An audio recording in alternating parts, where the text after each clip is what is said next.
Bon matin tout le monde, bonjour et bienvenue à ce 9e jour sur le bord du bois de ce 28 jours. Aujourd'hui, on jase de quoi? On va jaser du pouvoir des arbres. Qu'en est-il exactement? On entend souvent parler des arbres, hein? Aller faire des colleux aux arbres, connectez-vous aux arbres, aller confier des choses aux arbres. Donc aujourd'hui, durant cette vidéo, je vous en jase de tout ça. En débutant, je suis qui? Je suis Sylvie de la Terre aux Fées, sylviecourchain.com. Donc aujourd'hui, avec ma petite tasse fétiche de cette rencontre du 28 jours. Donc, je suis là avec mon petit café. Ce matin, température au Québec un petit peu fraîche en cette belle matinée, mais très confortable après les gros chaleurs qu'on a eus. Donc, j'enfile le tout. Les arbres, oui, les arbres ont un pouvoir.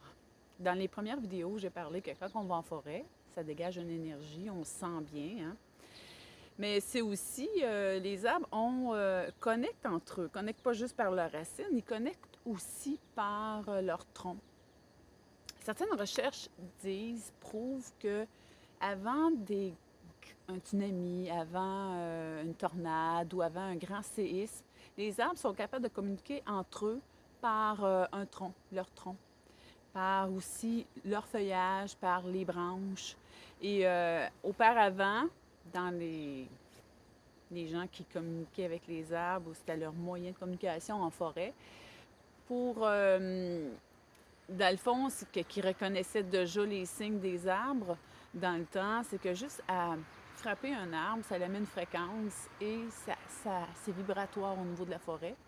Et il y a des gens qui étaient capables de sentir ça, percevoir ça, ce signal-là. Et ils savaient exactement que soit qu'il venait une intempérie, il venait un gros séisme, il venait une grosse orage, ou bref, c'était un moyen de communiquer. Donc, ils ont un pouvoir, ces arbres-là. Mais au-delà de tout ça, nous, quand on va en forêt, dans le concret de la chose, comment on peut s'en servir? Mais on peut aller se coller sur nos beaux arbres, hein? On peut aller les enlacer. On peut aller les embrasser. On peut aller se confier à eux aussi. Hier, on a parlé d'émotion, résilience. Mais se coller sur un arbre, vous allez remarquer qu'il y a des arbres qui sont plus propices aussi à la confidence. Des arbres qui sont plus propices à la joie. Ils sont plus propices aussi à déposer de la culpabilité qu'on peut avoir. Donc, tout dépendant de l'émotion, du moment qu'on ressent, on se laisse guider vers un arbre, puis on se dit, ben regarde, je me fais confiance, aujourd'hui, je vais vers cet arbre-là. Je vais déposer ce qui m'habite à l'intérieur de moi, puis je vais vraiment le déposer à cet arbre-là. Puis en même temps aussi, c'est que toujours dans la même lignée du point zéro, c'est qu'on peut faire spinner l'énergie, dans le fond, dans tout ce qui nous préoccupe. On peut le faire spinner à travers le tronc. Et puis, donc, on peut s'en servir comme véhicule de lumière, hein, comme véhicule énergétique. Là, c'est imagé, c'est une image, véhicule, mais dans le fond, c'est qu'au sens propre, c'est qu'on vient déposer ce qui est inerte, ce qui vient nous préoccuper au niveau du hamster, hein, pour, en même temps, quand on se colle, ben, dans l'énergie, on peut venir le faire voyager à quelque chose qui est plus grand que nous. Donc, il y a des arbres, comme je disais, qui sont propices à la joie. Il y a des arbres qui sont propices à la confidence. Il y a des arbres qui sont propices à déposer nos peines. Donc, on se laisse guider au fil de nos randonnées. Et puis, certains disent, hein, j'ai déjà fait 8 jours de découverte à la Terre aux Fées, de tous ces mystères-là qui y habitent, que j'avais dit durant ces vidéos-là. Si vous voulez retrouver tout ça, je pourrais mettre le lien. Que comme le boulot, ben, ça l'inspire à la famille, aux échanges. Le sapin, c'est la joie. Le sapin joyeux, dans le fond, en lien avec Noël et tout. Aussi avec le chêne, qui est un fondement solide, hein, un petit peu un intergénérationnel, le chêne, hein, c'est solide, ça garde le fort, ça traverse le temps. Puis malheureusement, ben, le chêne, ben, on en voit de moins en moins. Puis quand on a dans notre entourage, bien, on essaye d'en prendre soin. Comme autre arbre, ici, j'ai ici à mes côtés un érable. Donc, ici au Québec, beaucoup d'érables, érables à sucre. Donc, on peut les reconnaître aussi, l'identification des arbres. C'est sûr qu'éventuellement, je vais vous emmener sur ce chemin-là. Comment reconnaître certains arbres. C'est le minimum, là. On ne fait pas un cours de botanique ici.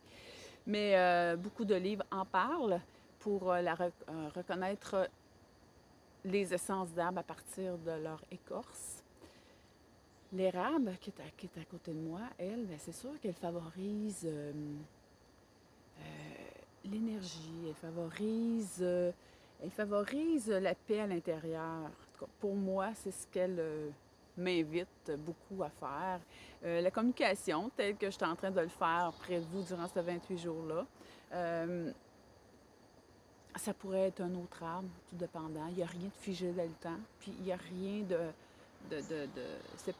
c'est vous qui allez définir si cet arbre-là, telle journée, vous convient. Donc, je veux vous emmener à travers cette vidéo-là. Quand vous allez en forêt, bien, regardez vers quel arbre vous allez être attiré. Puis regardez aussi qu'est-ce que vous allez partager cet arbre-là. Et je vous invite aussi à faire spinner cette énergie-là. Hein? Parce que ce qui nous préoccupe, c'est une énergie qui ne bouge pas. C'est figé dans le temps. C'est dans les racines, comme je vous ai déjà dit. C'est à terre, dans le sous-sol. Mais on va s'inviter à le faire bouger. Le tronc, qu'on l'enlace, hein, de façon consciente. On va être capable aussi de dire... On va être capable aussi de partager. Je vais quand même faire l'exercice. Je ne sais pas si vous me voyez bien à travers les petites branches. Hein? On va quand même faire l'exercice de dire, regarde, on va fermer nos yeux et puis on va faire spinner l'énergie jusqu'en haut, jusque dans ses feuilles. Hein?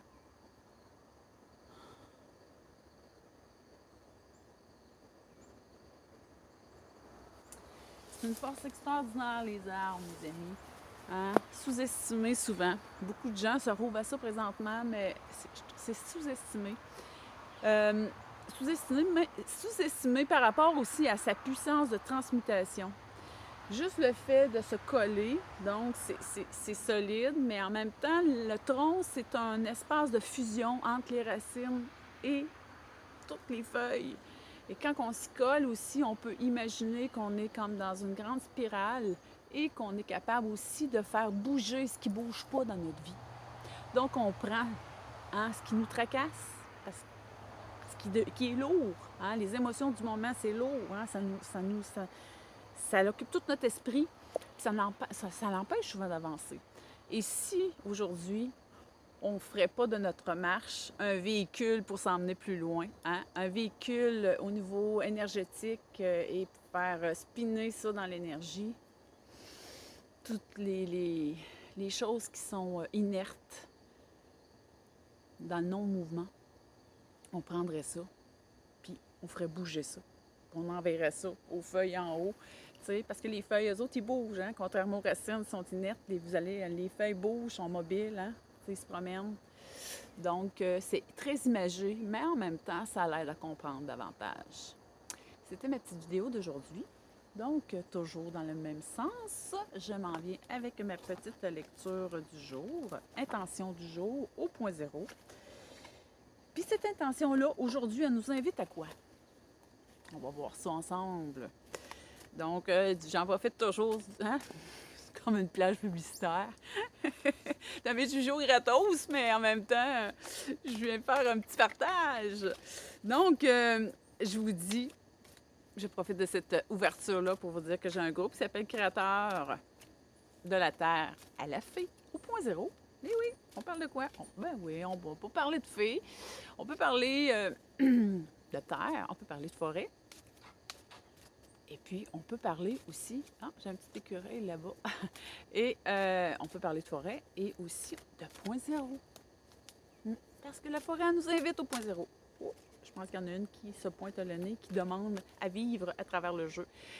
Ça dit, affirmez-vous. Ben oui, gardons ça. Ne renoncez pas à vos croyances. Défendez-vous courageusement.